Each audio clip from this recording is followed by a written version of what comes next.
We are back with another episode of Make It to Midnight. This is episode 9. I apologize for the little bit of delay that we have had in me getting some of these episodes out. I got busy. I started making up excuses for myself, but I'm back. I'm ready to take this thing to the next level, and thank you so much for being here. Thank you to everybody that was watching the episodes while I was gone, because I went and checked in the numbers. We had almost 100 new streams, 100 new downloads, which is awesome and something I was not expecting to see at all. I'm wondering if this is a little glitchy, but we should be good. Today, I'm super excited because I was on the airplane and I turned on a movie. I love watching movies on the airplane. I do a lot of my deepest thinking on the airplane. But I was on the airplane and I turned on a movie, and this movie is called One Life. And the main actor is Anthony Hopkins. And Anthony Hopkins, we all know he's one of the best actors of all time. But this movie, I don't cry a lot. I'm not an outwardly emotional guy that much. But this movie had me choked up multiple times throughout it, because this is about one of the most inspiring stories to come out of the World War II Holocaust era.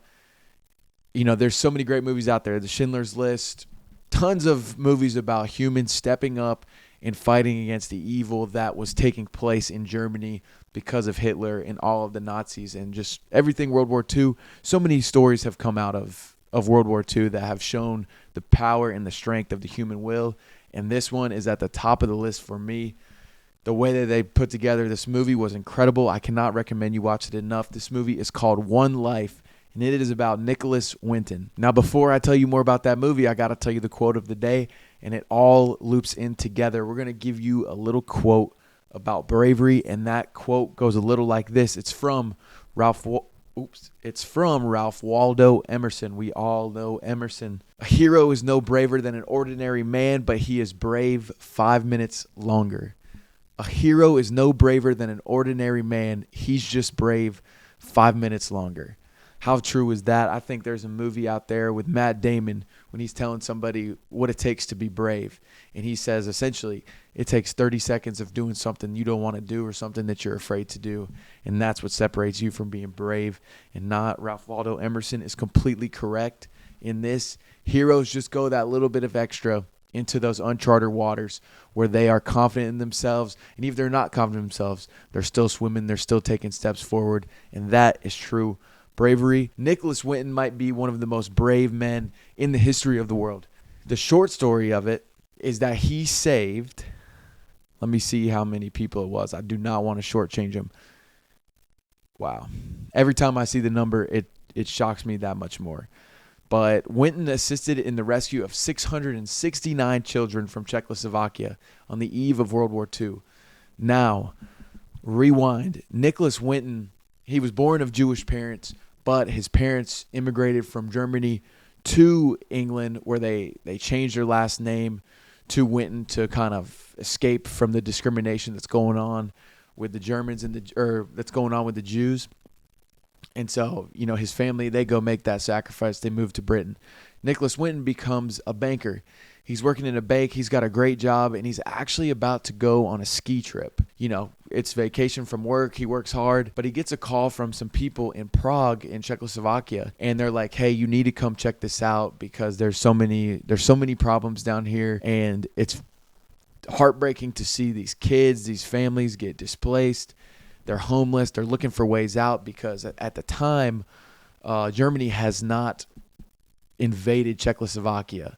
World War II technically, I guess, has not fully started full on. Some events have happened. Hitler has made his way into other lands, but he has not made it into Czechoslovakia yet. And so Nicholas Winston says, you know what? I'm canceling my ski trip, and I'm going to Czechoslovakia to see what these people are talking about.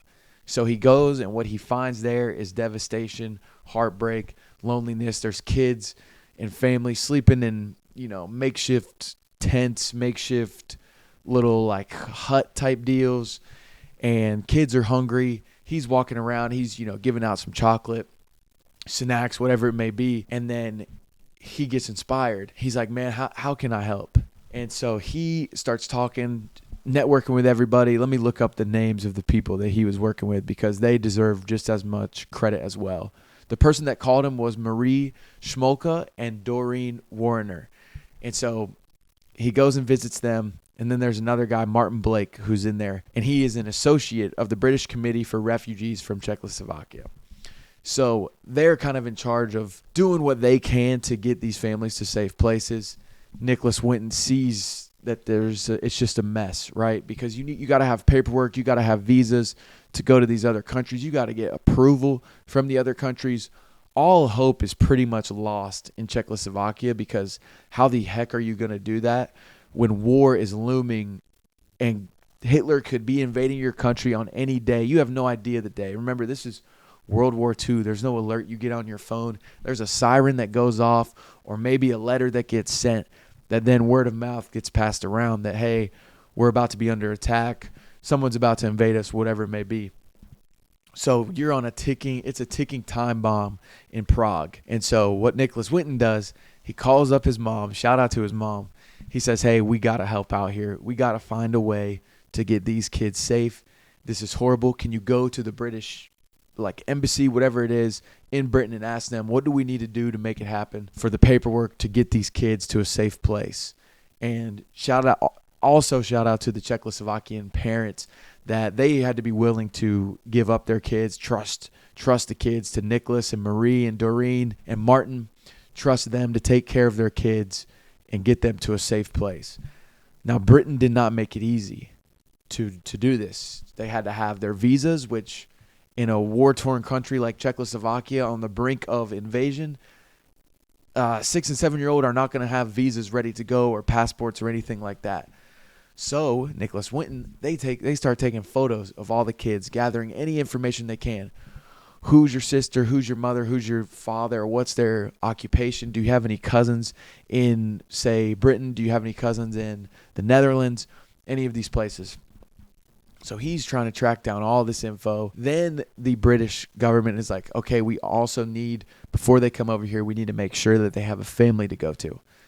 And in addition to having a family to go to, they have to pay a fine it's not a fine. They have to pay a fee of like 75 euros, whatever it is. Another reminder, these kids are sleeping in makeshift huts. These families are trying to do their best to survive. And in Britain's defense, they want to be safe on their end, check all their boxes, but it pretty much seems impossible. And a lot of people in Prague are telling Nicholas Winton that it will be impossible. Some of them also think that he might be working with the Germans and could be there to set them up. Through his hard work and bravery, they quickly realize that he's not, and he's trying to get them safe. Now, him and his mom, they start making it happen. Mind you, this is what's so incredible about the human spirit. These guys, Nicholas and his team, are just working pretty much out of like a small ballroom of a hotel, and that's their office. And you want to tell me that you got to keep it organized of over 600 people's documents. That's just the kids. Then you got to be aware of all of the families they're going to and making sure they're going to show up on time, all of the things. And so ultimately, Nicholas gets it done. So it looks like Winton was there for 3 weeks. He was boots on the ground for 3 weeks and was able to assemble this team, get everybody organized to make this happen. And then he goes back to, altogether, Winton spent 3 weeks in Prague and left in January 1939, 2 months before German occupation of Czechoslovakia. So for 2 months, he's working on the back end in Britain, showing up to the embassy every single day. Guys, I need a favor. Guys, I need a favor. Guys, I need a favor. And every single time, Britain came through. He reached out to other countries as well. They weren't as willing to help. And so that's another whole hurdle he had to do. Winton gets it done despite all of the odds against him. He and his team save, again, 669 children. And, of course, this is an amazing story, but there was also a lot of loss in there as well. So many of the parents were taken to Auschwitz. I don't think any of them survived. And then also there was a train, and this haunted Nicholas Winton for the rest of his life almost. There was a train that had around 250 people that were supposed to be on it, and that was the exact day that Germany invaded Prague, where they came in with the tanks and they start grabbing everybody, and the kids were at the train station, and these scumbag Nazis come and shut the whole thing down. And I believe the reports say maybe 2 of them survived, but And that haunted that haunted Nicholas Winton, man. Hey, everybody tried to tell him afterwards, like, hey, you can't beat yourself up over that. You saved almost 650 people. You did more than 99% of people were doing during World War II. Like, you gotta somehow let that go. And so for a long time, Nicholas Winton's story was not told because he kept it private. He didn't really care for the recognition.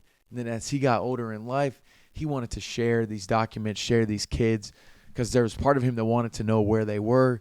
Were they safe? Did he make the right decision? Because when you take a kid from their family, you don't know exactly how everything turns out. And so he starts shopping around the kind of like the documents, the books he kept. He kept a lot of photos. And basically it was the whole story wrapped up in this one book. He starts shopping it around to different libraries like, hey, I would love for this work to live on. And some people, his local newspaper was not into it. And he tried to give them the scoop. And they were like, yeah, I don't think this will really play right now because it's however many years past World War II. And what's crazy is that he brings it to a library. I don't know if it was in Czechoslovakia or not, but brings it to a library. The lady opens it and is like, you could tell she's just amazed. Like, oh my gosh, how did you have this? Who did this? And he's like, I like, this was some of the work I was doing. Plays it very humble, like a guy who saved 660 kids probably would. And then this is when I start to get choked up because this is special, man. He's at his house with his wife, and they get a call from the TV show That's Life, massively popular show on BBC. Everyone's watching it. So he gets a call. Hey, we'd love to invite you to a live recording of One Life.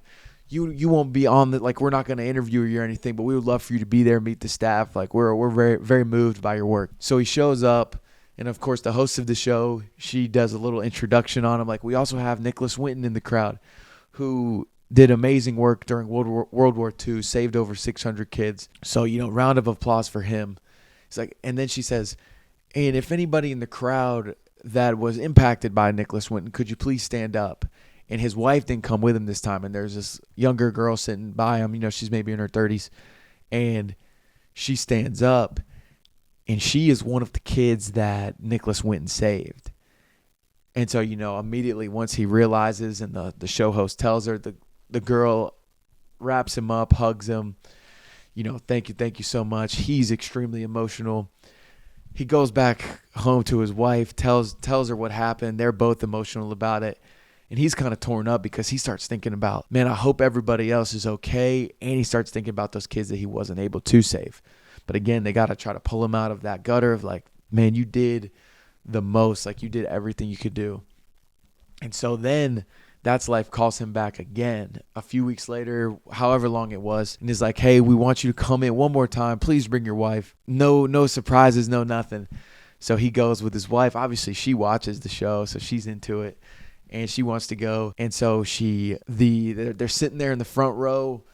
The crowd is packed like it normally is, and the show host is, okay, guys, last time Nicholas Winton was here, everybody was amazed and astounded by his story. It touched a lot of people. We had a lot of people reach out to us, and a lot of these people we wanted to bring to the crowd today. And you guys got to check out the clip. It's on YouTube and everything. I can't post it because of copyright stuff.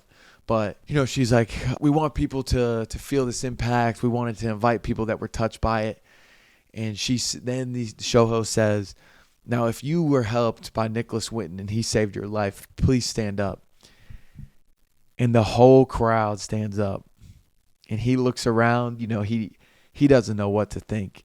And it is at least 50 people from a guy that, they truly only met. They spent 3 weeks with him. And they all felt like they owed him their life, which they did.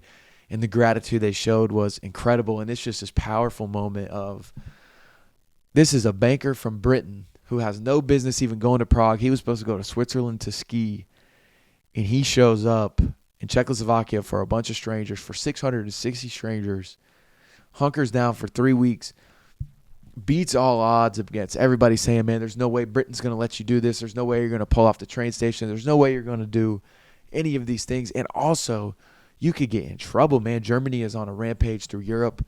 Like, you are risking your life. And that is why I believe that Nicholas Winton is one of the bravest people out there, and he embodies all these quotes. When it comes to bravery and courage and selflessness, Nicholas Winton embodies it all. And one of the more special parts, and I'm almost done here, is one of the girls that he sees. This is in the movie. I don't know if this was a part of the real life, but when he's trying to form a relationship with these kids, when he's taking their photo and building their profile, he asks, this one girl, "Oh, what do you like to do?" She's like, "Oh, I love to swim and I love to ski."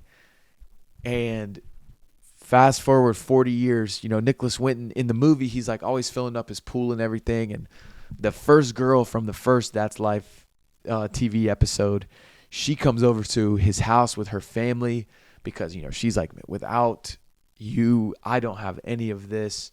And I cannot say thank you enough." And she comes, they're hanging out by the pool.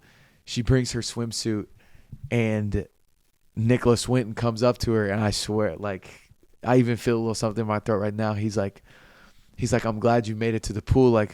Or I'm glad to see that you still like swimming." And she's just kind of pulls away. She's like, "You remembered."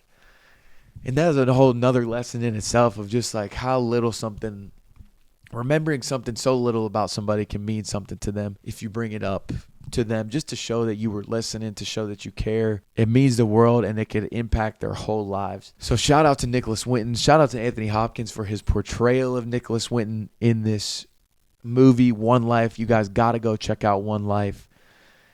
It truly is special. The guy, Nicholas Winton, he lived an extremely long life. He even served in World War II after in the Air Force, which is a whole other deal.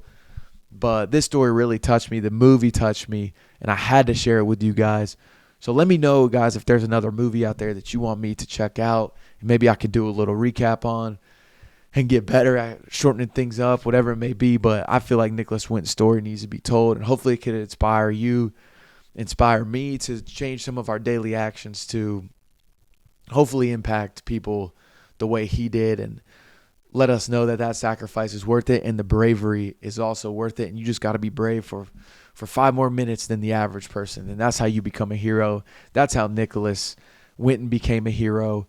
And I believe in everybody that they could do it. All it takes is those 5 extra minutes. So this month, let's find those 5 extra minutes to be brave, to remember something about somebody that could seem small, because it could always go a long way. Thanks for listening to another episode of Make It to Midnight and helping me try to grow this brand, because I think we could change the world with it, man. So thanks again. Make sure you subscribe to the channel, stream it wherever you want to stream it. I appreciate everybody that's following me on Instagram and YouTube and everything. So thank you, and I'll see you guys next week.